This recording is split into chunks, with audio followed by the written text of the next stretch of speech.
Des Moines Public Schools has always been a place to challenge students.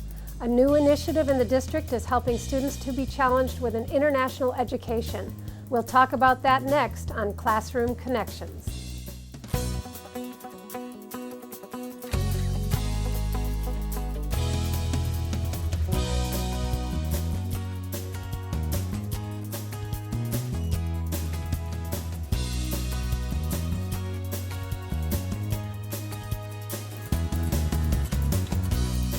Hello and welcome to Classroom Connections, a public affairs discussion on issues important to students, teachers, and parents in the Des Moines Public Schools.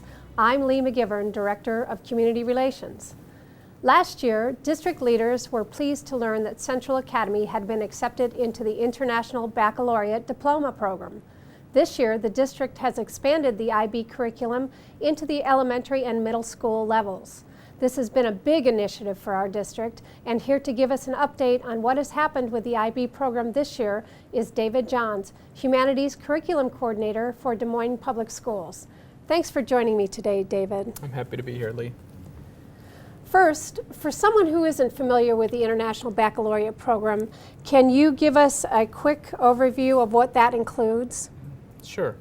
You know, International Baccalaureate is now entering its sixth decade of offering opportunities to students around the world, and I think rather than get into some real specific educational components of IB, I think I'm going to share with you kind of three general areas that I think sets IB apart, at least for the time being. One of the things about IB is that it creates an international standard for rigor.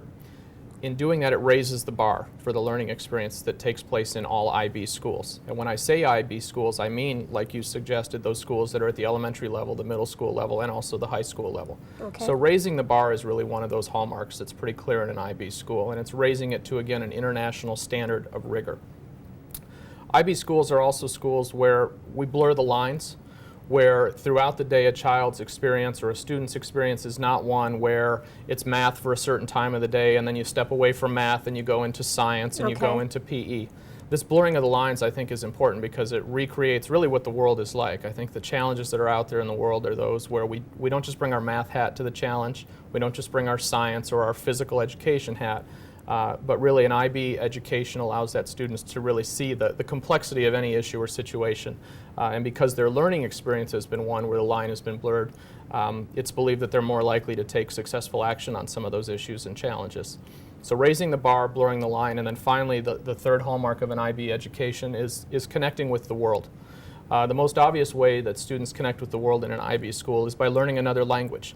That is a non-negotiable core requirement in an IB school, that all students have an opportunity to study a language other than their native language. Do they start that at the elementary level? They do start it. In fact, at a very emerging level, and of course we know the research supports the fact that the sooner you start it, the more apt you are to pick it up and become possibly even fluent in that language.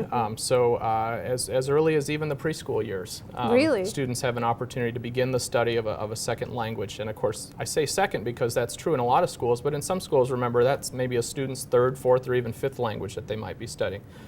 So the obvious connection with the world is through the study of another language. And these are all modern languages. These are all languages that are currently in use around the world. But beyond that, it's the intentional step taken by the teachers in an IB school to help infuse international perspective into every single unit of study. So we don't just suggest that, oh, it's the Spanish teacher's job to help kids connect with the world, but in a particular school, an elementary school, where students are studying sharing the planet, for example.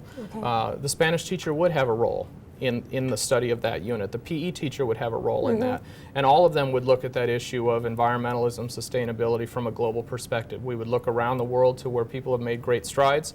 We'd also look around the world to where we're seeing some real issues or challenges. So again, just to recap kind of those three hallmarks, raising the bar, blurring the lines, and connecting with the world, I think are what really sets IB apart.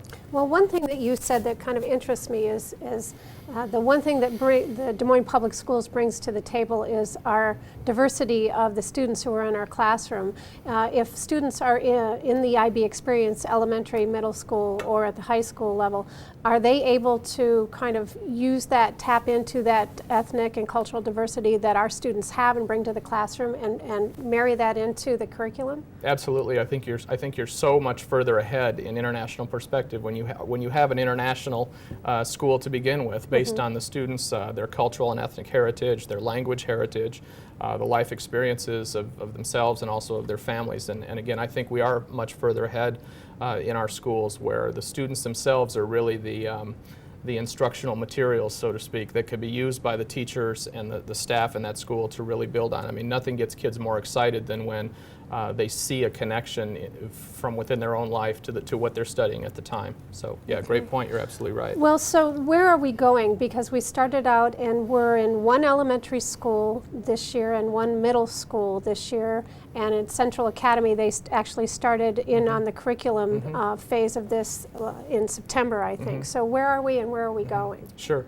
Well, I think any well-planned program, you begin with the end in mind, and we have begun with the diploma program, really the culminating experience in IB, which is an incredibly rigorous, challenging curriculum that is hopefully going to be open to more and more students as they experience this pathway through our district, starting with the elementary schools.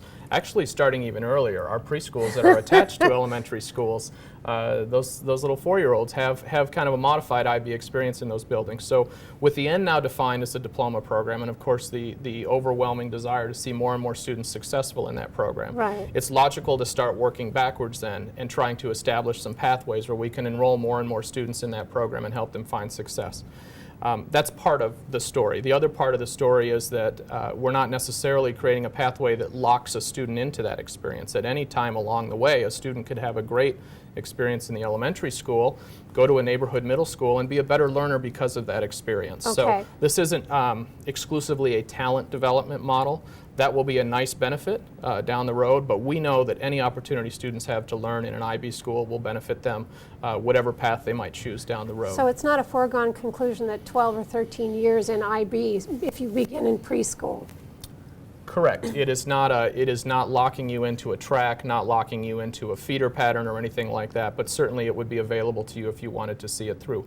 On the same hand, there will be highly qualified students wanting to enter the diploma program who haven't gone to an IB school prior to that. And that would be absolutely allowable, and they would be supported to be successful in that program as well. Okay. So I think it's important that people see that this is not a track of students working within any school. Your original question about where are we in what schools, right. You know, right now we have the diploma program authorized, and there's a tremendous amount of IB activity in 6 other schools. Okay.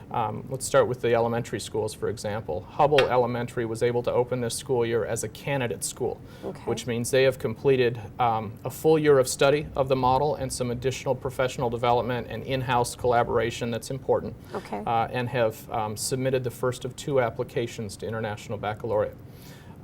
Authorization is a 3-year process, and they'll Okay. enter their 2nd year next year, hoping to be able to open as an authorized IB school. You know, International Baccalaureate knows that it has a quality product, and they want to make sure that people have held very firm to the standards that have been established internationally to make sure that when you say you're an IB school, you absolutely are firing on all cylinders.